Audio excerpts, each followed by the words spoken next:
So I think it goes without saying that for yesterday's show, I did not want to go out there and talk about anything else. Seriously. Yesterday, August 29th, following the very tragic loss of life that we had seen on the night of August 28th, was a day that I think the hockey world will remember as one of the darkest days in its entire timeline. And talking about anything else, making a video on some other rumor or whatever, while yesterday's morning was going on, it didn't feel right, so I didn't want to make any other videos. Just let the Johnny Gaudreau news sit and fester as we think about him, think about his brother, think about the family, think about the situation, and just acknowledge the total tragedy that we had seen.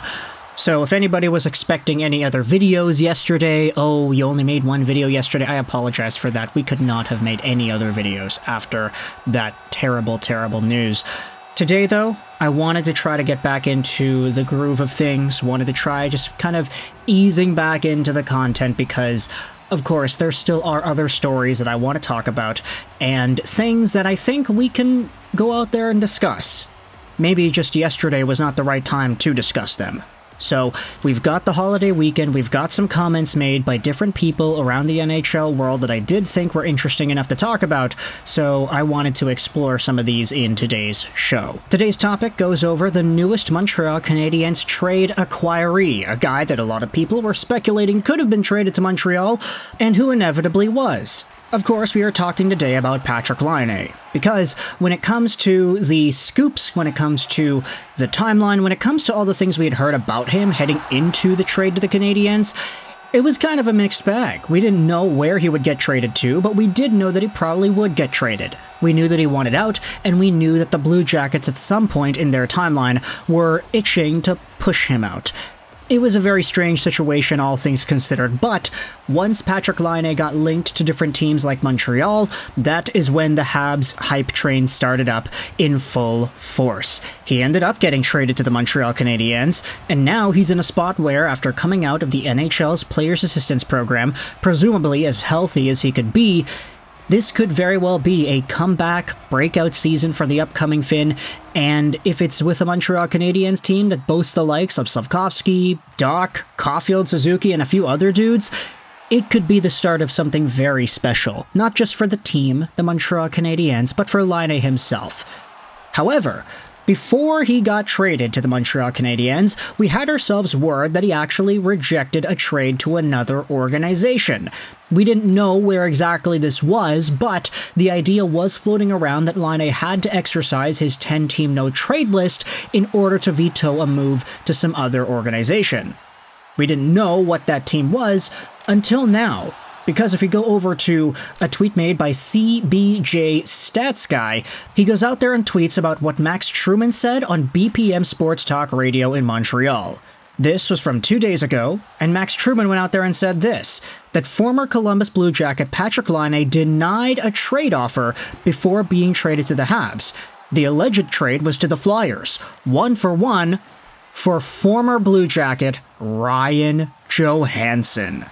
And that, oh boy, okay, if you wanted to go out there and say that Truman is 100% correct, let's just roll with the idea that Truman is living a real life. And it's not like everyone around him is a paid actor and they've always been a paid actor and he's actually living a lie. Let's say that everything Truman is saying and everything that he believes is 100% fact.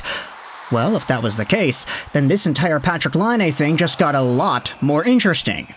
If you revisit what the Blue Jackets actually got in the Laine trade, I'd say that they actually did pretty well. They got themselves a defenseman, which they wanted, and they paid a second-round pick to get rid of Patrik Laine and his huge contract.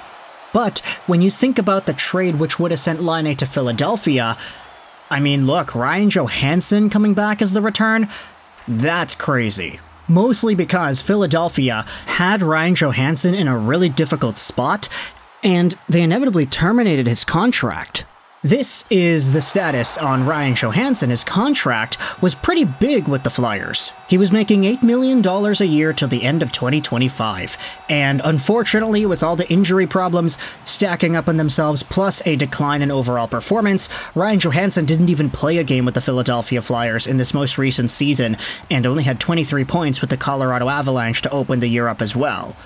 The Flyers were trying to get rid of this guy, and ultimately, the Blue Jackets were not able to get the trade done. Patrik Laine apparently said no, he denied the trade being sent over to Philadelphia, and the Flyers were out of options. They terminated his deal, and they didn't get Laine either. It's interesting, because when you think about how Patrik Laine didn't even have the Canadiens on his no-trade list, how he was just open and available to get traded there whenever, you consider just the optics of that. That Patrik Laine was okay getting traded to Montreal, but said no to a trade to Philadelphia. It's like one of these replies goes out there and says, he wants to play with Demidov, not Matvei Mishkov. That, of course, is a really funny angle because Montreal and Philadelphia fans have been kind of going back and forth over the past few weeks here about their top Russian prospects. And then you had yourselves another idea that I thought was just totally valid. Patrik Laine wanted a cushy landing with a coach that would not hold his feet to the fire. John Tortorella would have been Laine's worst nightmare realized, or it could have just been the Philly nightlife. Now, this tweet is kind of joking around and poking fun at different situations, which I don't think is really appropriate, but still, the main sentiment here, I think, is something that we should acknowledge. Hey, would Patrik Laine want to go to a team coached by John Tortorella or by Marty St. Louis? Of course, he didn't have the choice to deny a trade to Montreal, he just got traded there, but these two coaches are way different. And knowing what we know about Patrik Laine and his overall performance the past few years, is a guy like John Tortorella really the best coaching option for him? Absolutely not. No way in hell would somebody like John Tortorella be able to bring the best out of Patrik Laine. Marty St. Louis, on the other hand, I'm not saying that he's like a better guy, a better coach, it's just the style of coaching. I'd say Marty St. Louis is a lot more open, he's a lot more receptive, and he's a lot more forgiving than a guy like Torts is, which would bode well for coaching somebody like Patrik Laine, whom we've seen over the years can be an absolutely lethal beast of a goal scorer when he's not playing in his own head. I'm trying to think, like, was there any overlap of Laine and John Tortorella in the Blue Jackets organization at the same time? I think there was, right? Like, Tortorella, I remember making a bunch of videos about Patrik Laine and the Tortorella stuff that was going on. Yeah, no, now that the gears are turning, I definitely do remember having those conversations.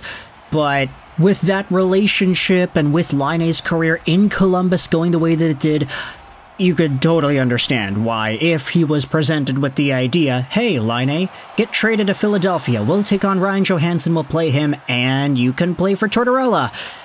He would have been like, no, sorry, like, that would have been terrible. And honestly, I feel like for the Blue Jackets, this is a much better trade anyway, because when you consider, like, they got rid of Laine without having to take on the huge Ryan Johansen $8 million buyoutable contract in exchange, they gave up a second to get Jordan Harris, so they add on to their decor.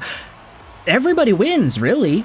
Everybody except for the Philadelphia Flyers because they don't get Patrik Laine, but still, this works out for everybody involved. Laine goes to a better organization, or not better necessarily. I think the Flyers are going to finish higher than the Canadiens next season, but better in terms of Laine's own needs as a hockey player.